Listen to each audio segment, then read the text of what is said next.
So to avoid wasting anybody's time, I'm going to give you all the numbers first. For DoorDash, I did a total of 308 deliveries, and I made $2,782 from those 308. If you do the math, that's about $9 per delivery. Instacart, I only did about 78 orders, and I had a $300 bonus incentive when I first signed up, and I made $1,669, which brought me to about $14 per delivery. For shipped, I made $5,020 in doing 199 orders. And if you break that down, that's about $25 per delivery.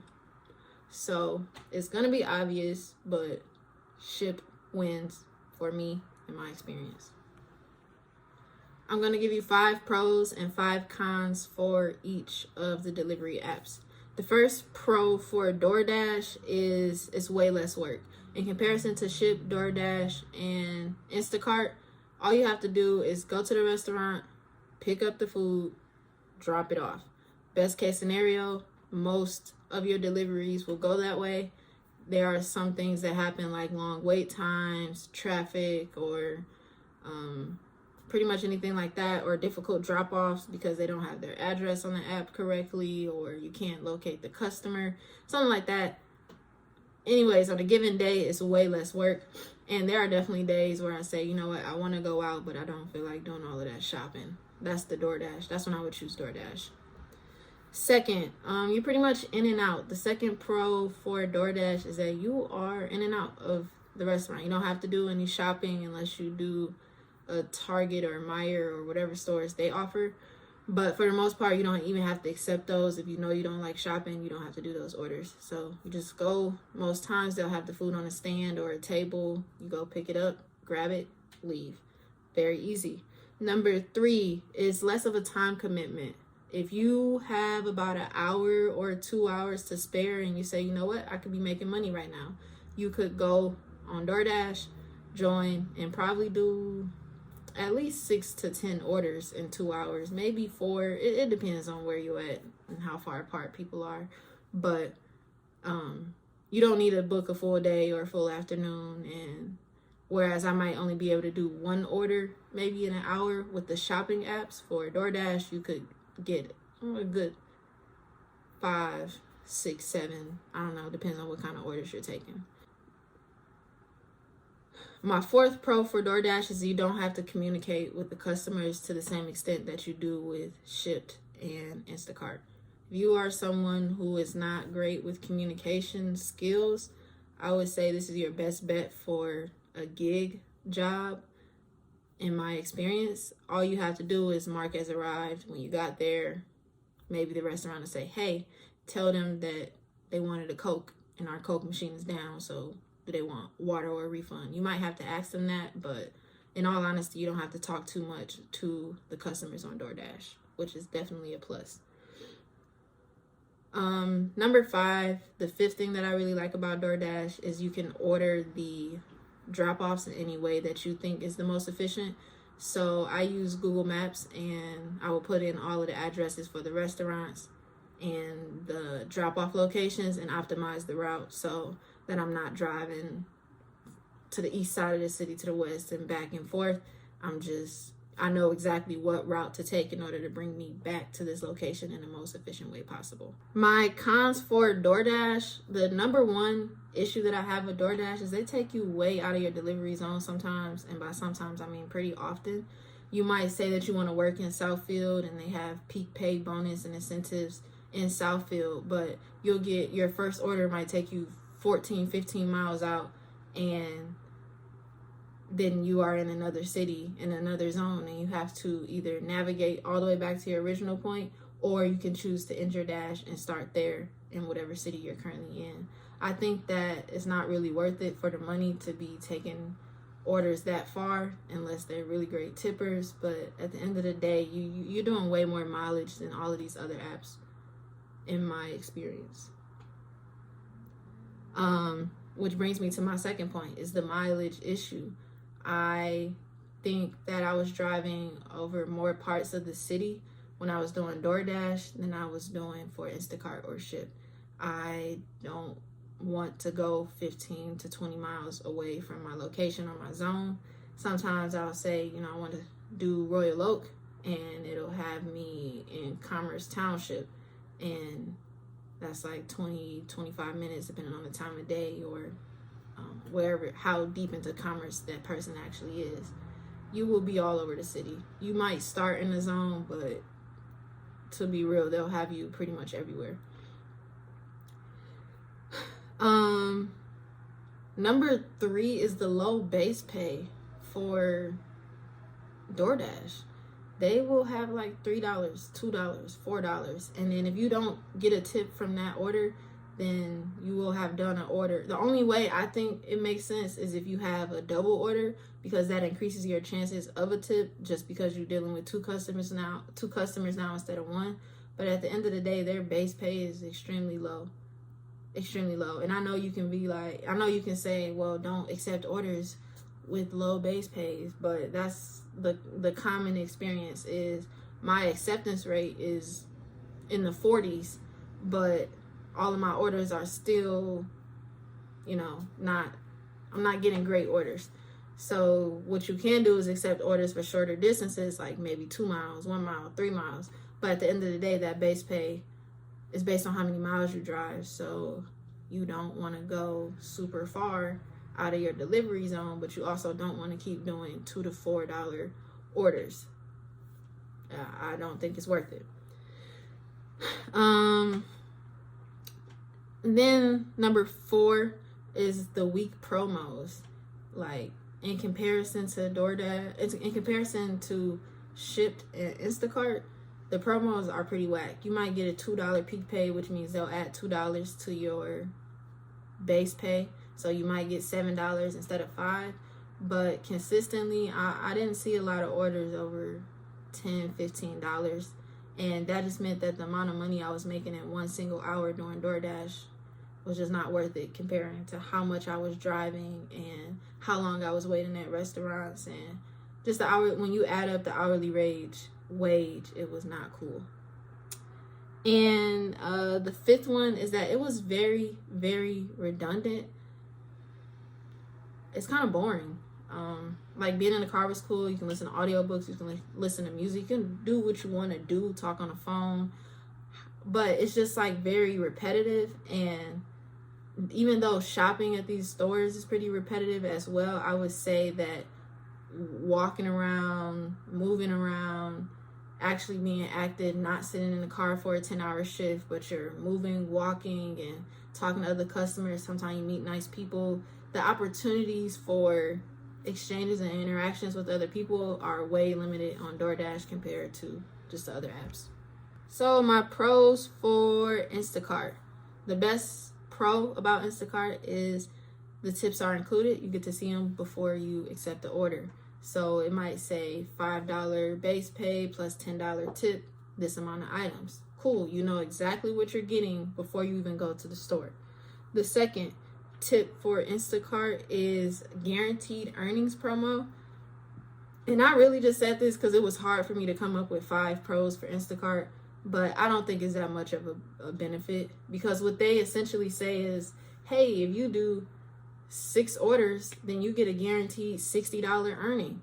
And that is not really a promo, because if you accept your orders and say, I'm not accepting anything less than $10 today, then you will get $60 per order.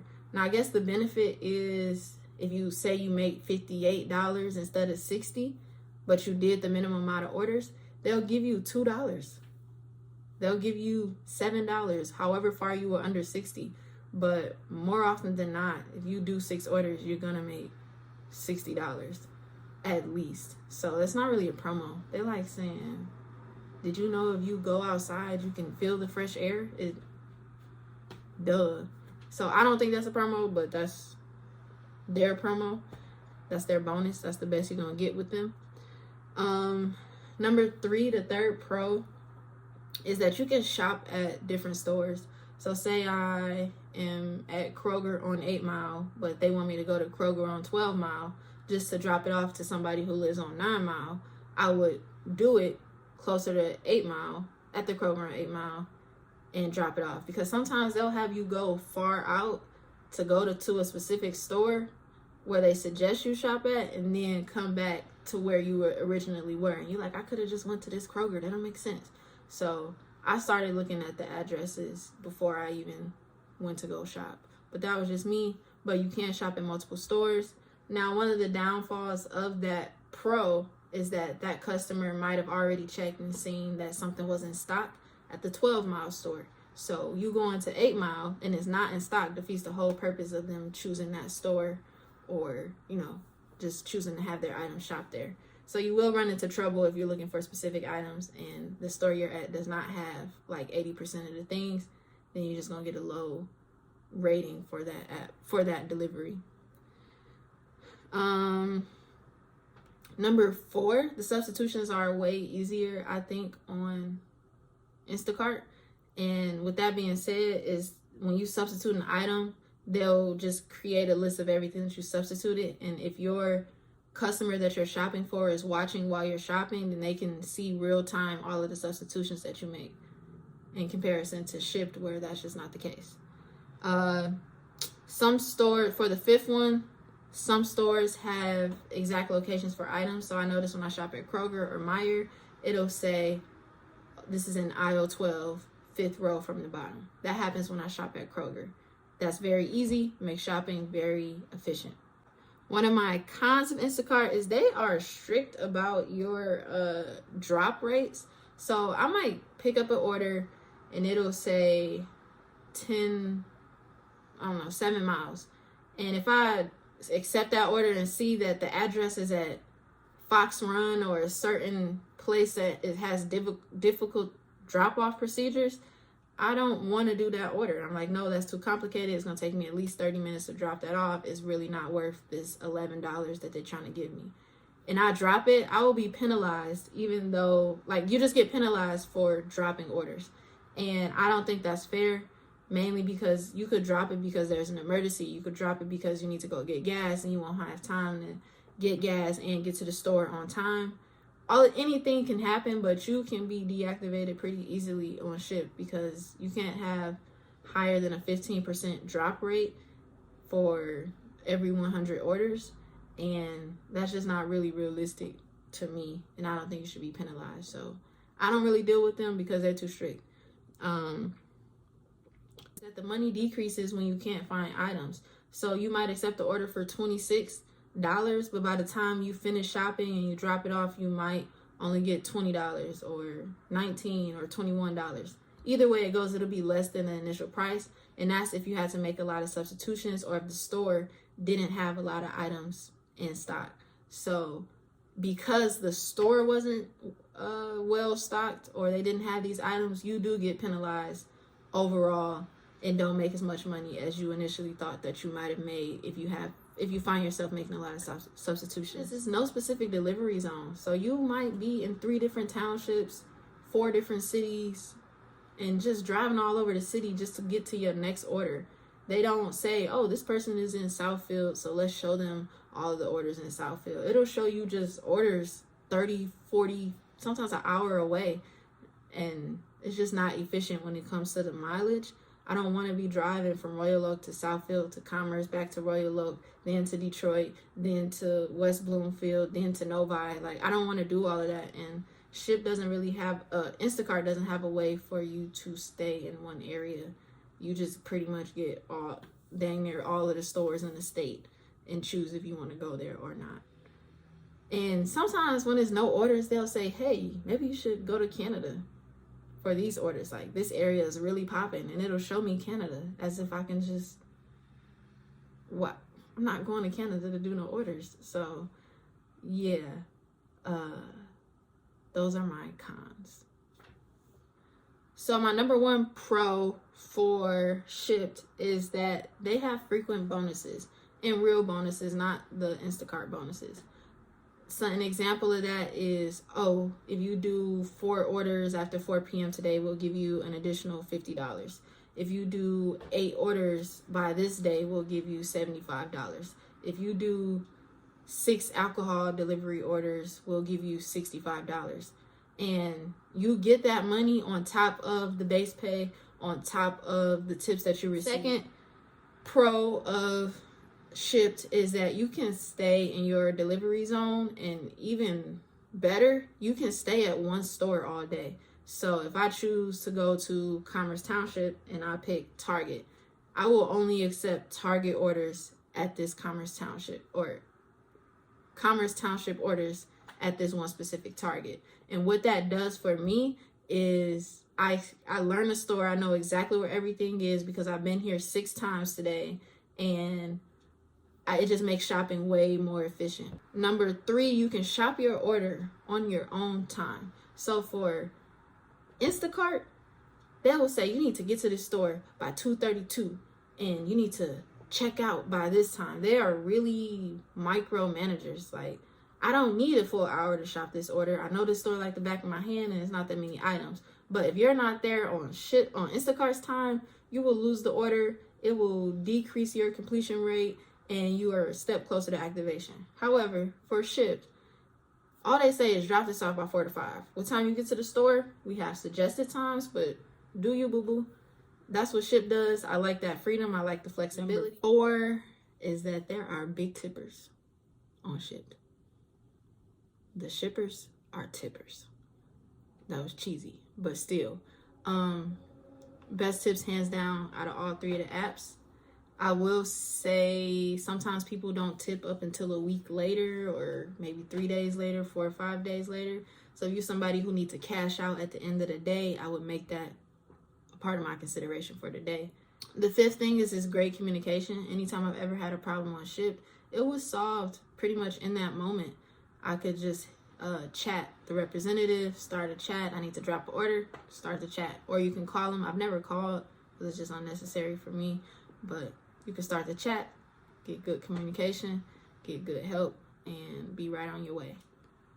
So the cons of Shipt is, 1, you can't see the tip before you accept the order. They don't tip until afterwards. And sometimes, like I said earlier, they might not tip you for a week, or you might not see it for a couple of days or the end of the day.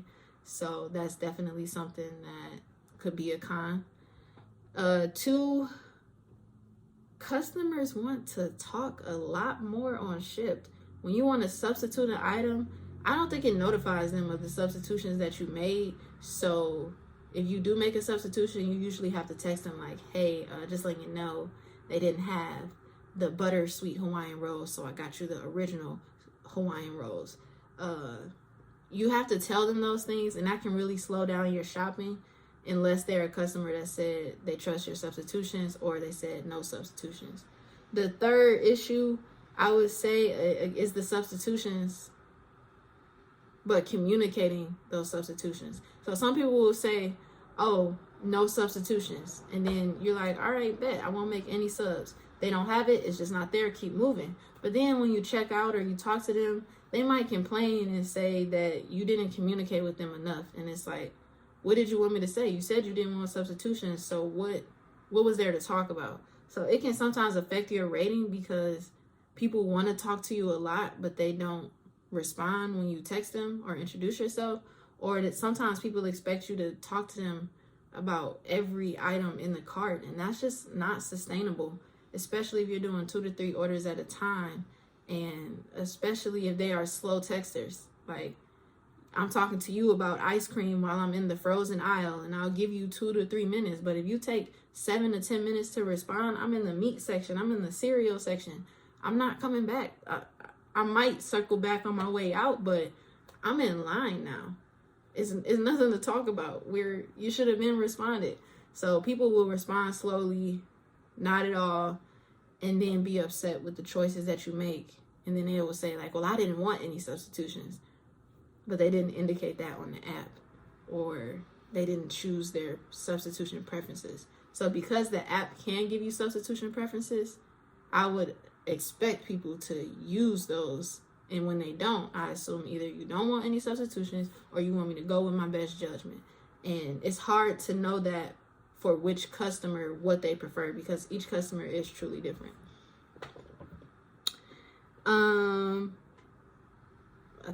I think this is 5. The 5th issue is I guess it took a lot longer to get approved for Shipt than it did for Instacart and DoorDash. I think DoorDash I was the same day, Instacart maybe 1 to 2 days later, but Shipt it took probably a little over a week to get approved. They had to do the background check and check the insurance and everything, all of that information, and then you have to wait to actually get the card, which is interesting because once you're approved, I feel like you should be able to do prepaid orders, but they don't let you do any orders until you actually get the card and activate it. So it took a lot longer. You can't just say I want to do ship today and be shipping by tomorrow. That's not gonna happen. So there you have it. That is my honest review of Instacart, Shipt, and DoorDash. Obviously, if you can't tell, Shipt won for me. Mainly because of the tips, the flexibility, the drop-off window is really big.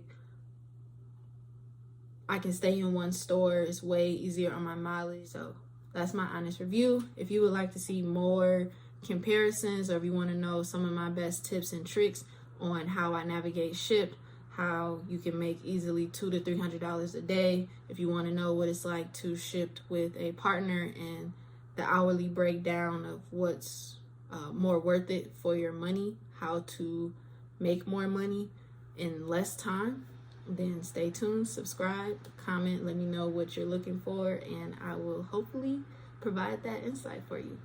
Thanks for watching, and this is Sunray Shops signing out. No, this is Sunray Shops, and I'm signing out.